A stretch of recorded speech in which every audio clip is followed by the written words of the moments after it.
Before we dive into this incredible story, make sure you're part of our journey.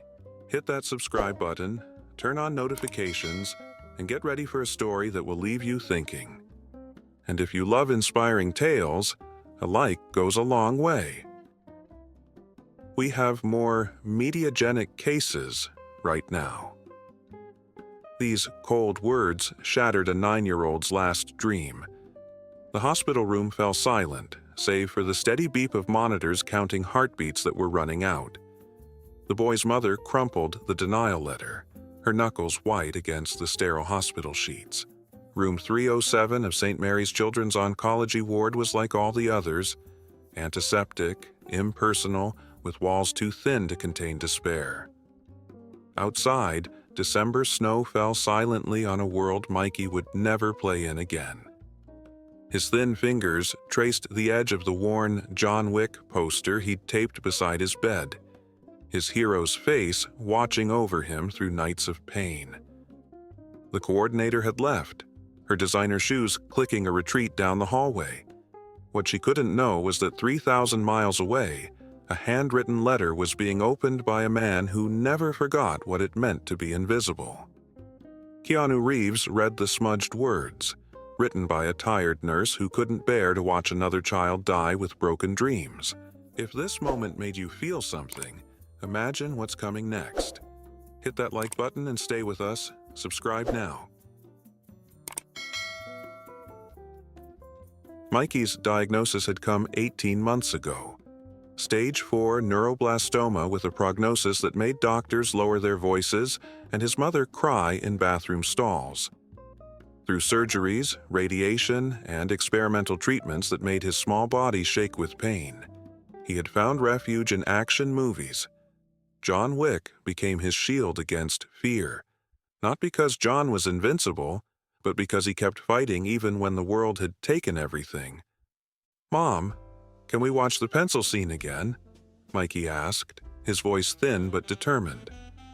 Sarah nodded, dark circles under her eyes as permanent as the grief settling into her bones.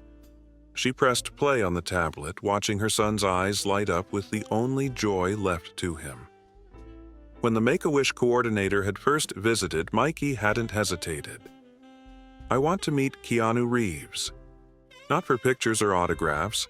I just want to ask him one question."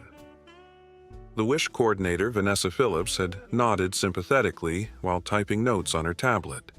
"We'll certainly try, but Mr. Reeves is extremely busy with filming. I should prepare you that celebrity wishes can be challenging." Her voice carried the practiced compassion of someone who managed expectations professionally. 3 weeks later, her email arrived with alternatives. Perhaps a video message from a Marvel actor, or a visit from a local sports star. Sarah had watched her son's face crumple before he forced a smile. "It's okay, Mom. They probably get thousands of requests." That night, Mikey's nurse Jenny had found Sarah in the hallway, sobbing silently. "He doesn't ask for anything, never complains about the pain. The one thing he wants." Jenny had squeezed Sarah's shoulder, her own eyes wet. Later, after her shift ended, Jenny sat at her kitchen table and began writing a letter, not to the foundation, but directly to Keanu Reeves. "Dear Mr. Reeves," she had written, her penmanship careful in the late-night stillness. "I'm not asking as a fan, but as someone who watches children face the unimaginable with courage that breaks my heart daily. Mikey doesn't have long. His body is failing, but his spirit remains undefeated, much like the characters you portray." She included no photographs, no hospital letterhead, just the raw truth of a boy who found strength in fictional heroes when his own body betrayed him. The letter traveled across the country, passed through assistants' hands, and might have been lost among countless others. But somehow, on a Tuesday morning in December, it reached Keanu himself.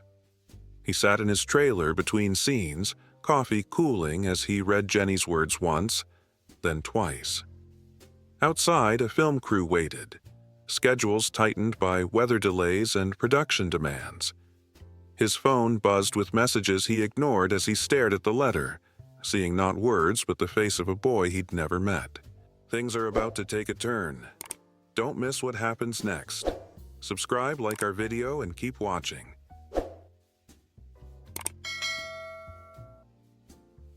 "I need 3 days," Keanu told his director, extending the folded letter. "Family emergency." No further explanation offered, no negotiation in his tone. In 17 years of working together, the director had never heard this request from the notoriously professional actor. He nodded, rearranging mental schedules before Keanu had even left the trailer. Within hours, Keanu was on a private flight, the letter tucked inside his jacket pocket, reading it again as city lights disappeared beneath him. Meanwhile, Mikey's condition deteriorated. His platelets dropped dangerously low, triggering an emergency transfusion. Sarah hadn't left his side in 36 hours, sleeping in short bursts with her head on his mattress. When Vanessa from the foundation visited again, her expression was professional but tinged with genuine regret. "We've arranged for a screenwriter from the John Wick series to call tomorrow," she said brightly. "He's worked closely with Mr. Reeves and has some wonderful stories to share." Mikey nodded politely, but his eyes remained fixed on the window where snow continued to fall, each flake a second of time he couldn't afford to waste. Nurse Jenny started her night shift, pushing her medical cart past the nurse station where excitement bubbled among the staff. "Did you hear? Some celebrity might be visiting tomorrow.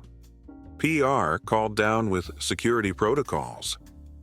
Jenny froze, heart hammering against her ribs. She hadn't told anyone about her letter, not even Sarah. Hope was too dangerous in these halls, where it so often led to crushing disappointment. Outside St. Mary's, a black SUV pulled up to the emergency entrance. A tall figure in a dark coat stepped out, face obscured by both a baseball cap and the heavy snowfall. The night security guard barely glanced up from his crossword puzzle as the visitor approached the desk.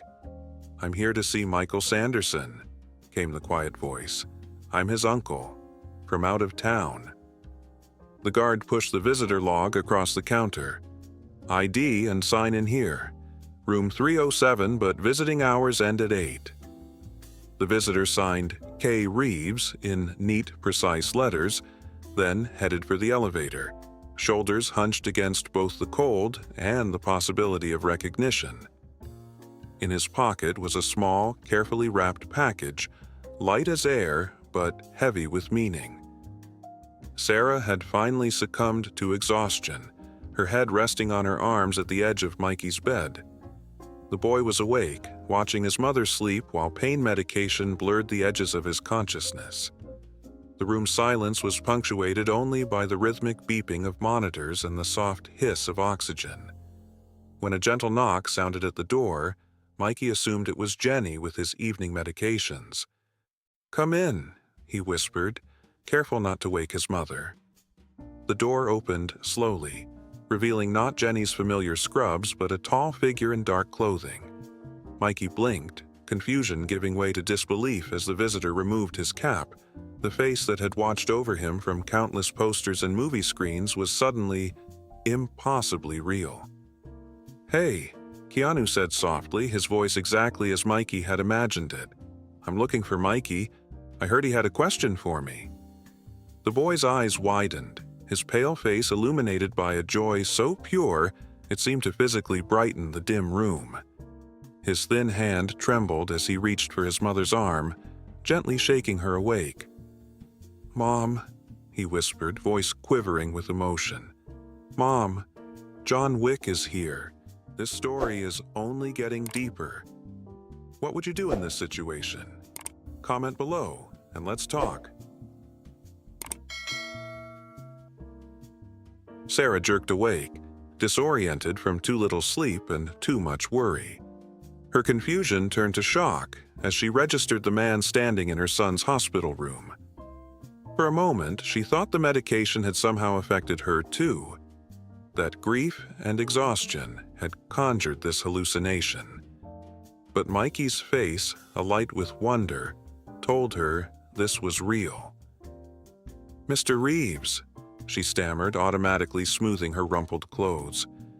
"How did you—" "Please, it's Keanu," he interrupted gently, moving closer to Mikey's bed.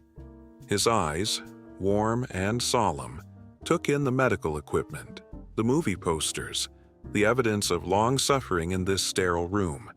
There was no camera crew, no publicist, no foundation representative, just a man who had traveled across the country because a nurse had written a letter. "Is it really you?" Mikey whispered, his voice stronger than it had been in days. The actor nodded, pulling a chair close to the bed and sitting down at eye level with the boy. No character now, no script to follow. Just authentic presence as he reached out to shake Mikey's hand with the same respect he would offer any adult. "I heard you're a John Wick fan," Keanu said, his voice the same calm baritone that had delivered countless iconic lines. "That's a pretty serious movie for someone your age." There was no condescension in his tone, only respect and a hint of conspiracy. Mikey's grin was transformative, momentarily erasing the illness that had claimed so much of him. "Mom covers my eyes during the really bloody parts," he admitted.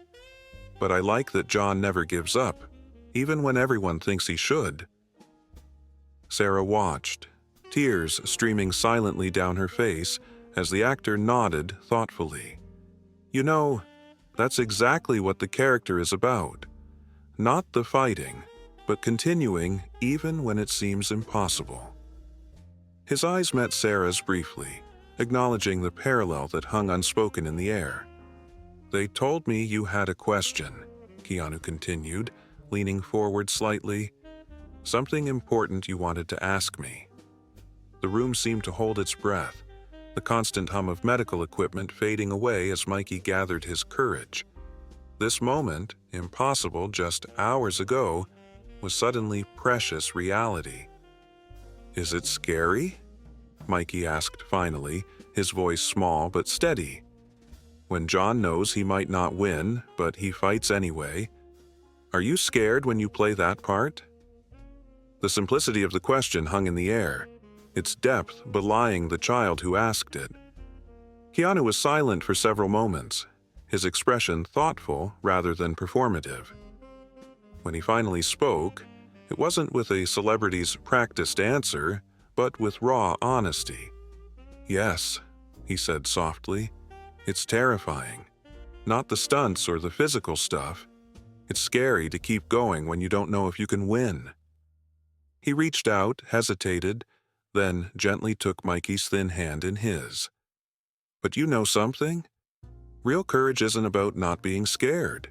It's about continuing even when you are scared." Mikey nodded solemnly, recognition passing between them, a shared understanding that transcended age and circumstance. In that moment, they weren't actor and fan, adult and child, healthy and sick. They were simply two humans acknowledging the fundamental truth of existence, that continuing in the face of impossible odds is both the hardest and most important thing we do. "Like you're doing right now," Keanu added quietly. "It's not over yet. The best part is coming. Make sure you're subscribed so you don't miss it."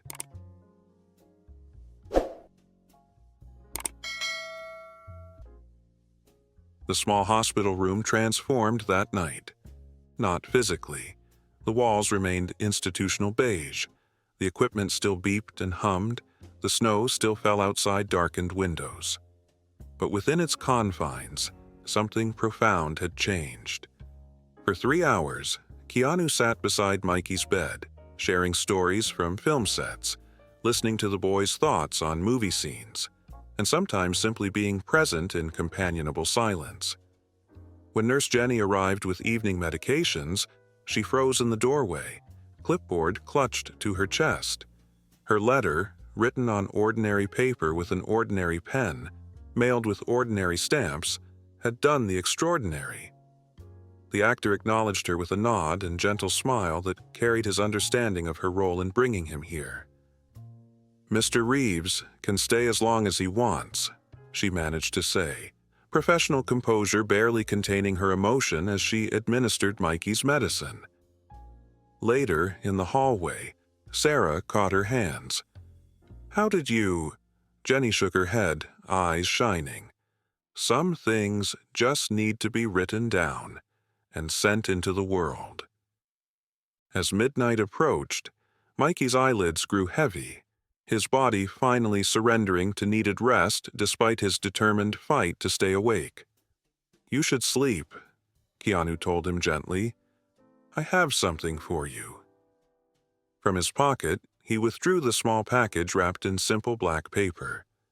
Inside was a pencil, not a prop replica or collector's item, but the actual pencil he had used in the infamous scene from John Wick. "This is the real one," Keanu explained as Mikey's fingers closed around it with reverence. "The prop master gave it to me after filming. I thought you should have it." What went unspoken was that they both understood its symbolism, that ordinary objects could become extraordinary through the meaning we assign them. Before leaving, Keanu bent close to the drowsy boy. "I'm filming for another 2 weeks," he said quietly, "but I have your number now. May I call you tomorrow? I'd like to know how you're doing."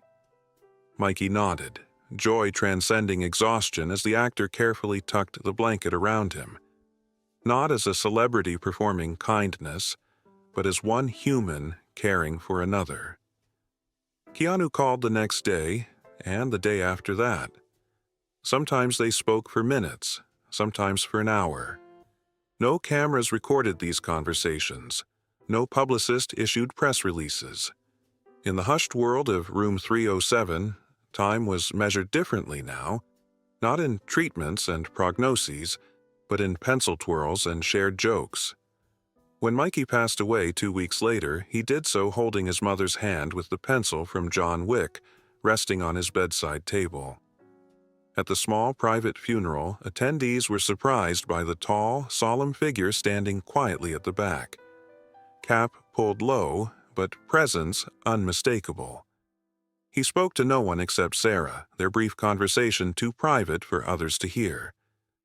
The story might have ended there, unrecorded by media or social feeds, except for Nurse Jenny's post months later. "Today I'm reminded that in a world where celebrity often feels manufactured, genuine humanity still exists," she wrote. "Sometimes courage isn't about fighting the bad guys. Sometimes it's about showing up when it matters most." She shared no names, no specifics, but those who knew, knew. The post was shared millions of times, but Keanu never commented. He didn't need to. He understood what Mikey had taught him, that true impact isn't measured in public recognition, but in moments that last an eternity for one person. Wow, what a story! If this moved you, imagine what else we have for you. Hit that like button, drop a comment, and let us know what you think.